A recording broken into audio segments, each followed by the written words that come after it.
A mezitlábjárás nem csupán egy nyári szokás, hanem az emberi test egyik legtermészetesebb mozgásformája. De miért is olyan fontos, hogy megőrizzük ezt a természetes mozgást az év minden szakában?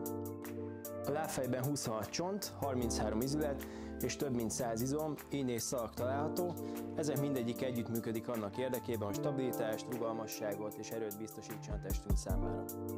Amikor mezitláb járunk, a lábfej izmai és izületei természetesen aktiválódnak, a talpunk finoman alkalmazkodik a talaj egyenletlenségeihez. Ez a finom izommunka elősegíti az izületek stabilitását, javítja az egyensúlyt és csökkenti a sérülések kockázatát.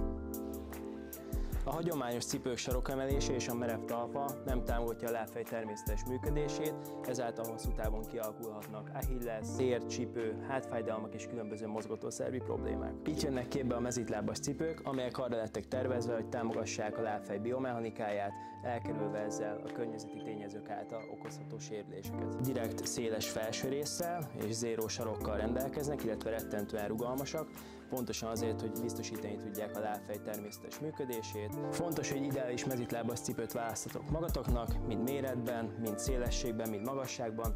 Gyertek és foglaljatok hozzánk egy 1 órás időpontot, vagy várunk bennetek egy nyitvatartási időben sok szeretettel.